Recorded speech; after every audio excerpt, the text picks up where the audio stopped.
If you care about real history, the kind learned in field manuals, letters home and after-action reports rather than trivia books, then you're in the right place. Before we go any further, make sure you're subscribed to the Legacy of Survival channel, because this is exactly the kind of deep, practical history we preserve here, and it only survives if serious viewers like you support it. What we're talking about today is not nostalgia and not theory. During the Second World War, millions of soldiers, resistance fighters, refugees and civilians had no refrigeration at all, yet they still managed to keep food edible for days, weeks and sometimes months under brutal conditions. These methods weren't clever tricks. They were systems refined under pressure, when failure meant starvation or disease.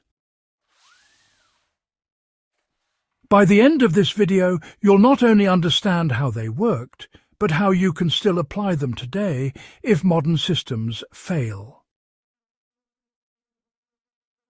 During the war, food spoilage was a constant enemy. Supply lines were bombed, fuel was rationed, and electric grids were unreliable or non-existent in combat zones. Armies and civilians alike relied on older preservation knowledge that had nearly vanished by the late 1930s. What's striking is how effective these methods were when done correctly, even in heat, humidity, and constant movement. Let's move straight into them. The first method was cool earth storage using improvised root cellars. Long before electric refrigeration, the ground itself was the refrigerator. WWII troops and civilians dug shallow pits or repurposed basements, trenches or shell craters to store vegetables, cured meats, and dairy. Soil temperature a metre below ground remains relatively stable year-round. Potatoes, carrots, turnips, and even wrapped cheese could last weeks longer underground than above ground. The key was airflow and dryness. Food was placed in crates or wrapped in cloth, never directly on soil, and covered loosely to prevent condensation. Today, the same principle works if you dig a small cache in shaded ground or use an unheated cellar, especially in temperate climates. The second method was cloth-wrapped evaporative cooling. This was widely used in North Africa, Southern Europe and the Pacific. Food containers were wrapped in wet cloth and placed in moving air or shade. As the water evaporated, it pulled heat from the container, lowering the temperature significantly. Milk, cooked rice and vegetables stayed fresh far longer this way than if left exposed. You know, you can still apply this today with a clay pot or even a metal container wrapped in damp fabric, and just place it where air circulates naturally. The third method involved heavy salting, way beyond what we'd use in modern cooking. Wartime salting wasn't about flavour at all. It was really about controlling microbes, plain and simple. Meat and fish were packed in layers of coarse salt, and sometimes they'd even re-salt it several times. This process drew the moisture out of the food, making it a pretty hostile environment for bacteria. The result was extremely salty protein that required soaking before eating, but it could last for months without refrigeration.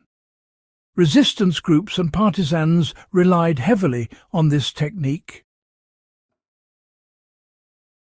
If you try this today, understand that proper salt ratios matter and food must be fully submerged or packed without air pockets.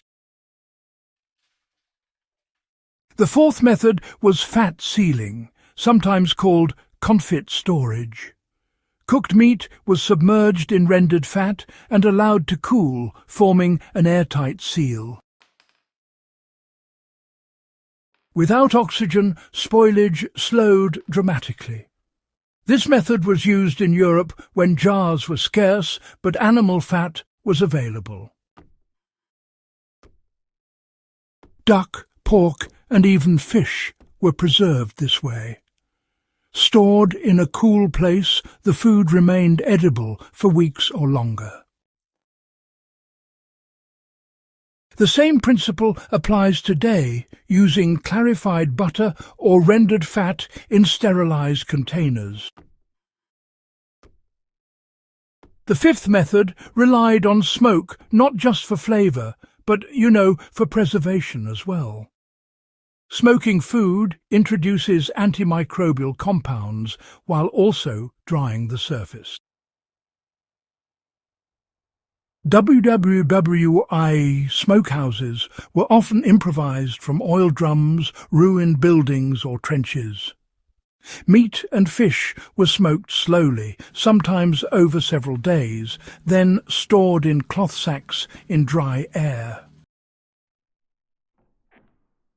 This combination extended shelf life dramatically. Modern survivalists often underestimate how effective proper cold smoking can be when done patiently. The sixth method was fermentation as controlled spoilage. Sauerkraut, fermented turnips, and sour pickles were staples because fermentation preserved nutrients while preventing dangerous bacteria. Civilians in besieged cities relied on fermented vegetables when fresh produce vanished. The process required only salt, clean containers, and time. Even today, a simple salt brine can turn fresh vegetables into shelf-stable food within days. The seventh method involved wax or resin sealing. Cheese, dried sausage, and even eggs were coated in wax or resin to block air exposure. This was common in rural Europe during the war. Eggs stored this way could last weeks without refrigeration. The technique worked because it sealed microscopic pores, preventing bacterial entry. Modern food-grade wax works the same way if applied correctly. The eighth and final method was strict rationing and rotation. Food wasn't just stored and forgotten, It was constantly inspected, rotated, and consumed in order of risk. During the Second World War, manuals really emphasized the importance of daily checks for mold smell and texture. Even the smallest bit of spoilage was removed straight away to stop it from spreading. This kind of discipline alone actually stretched food supplies far beyond what most modern households would expect. The lesson here is pretty simple. Preservation isn't something passive. It's all about active management. These methods weren't romantic, and they certainly weren't convenient. They demanded attention, patience, and a genuine respect for food, but the truth is, they worked, and honestly, they still do. So, if you're serious about understanding survival history, these are the techniques that really mattered when it counted. If this kind of deep practical history is important to you, go ahead and subscribe to the Legacy of Survival channel, share this video with fellow historians and survivalists, and help keep this knowledge alive.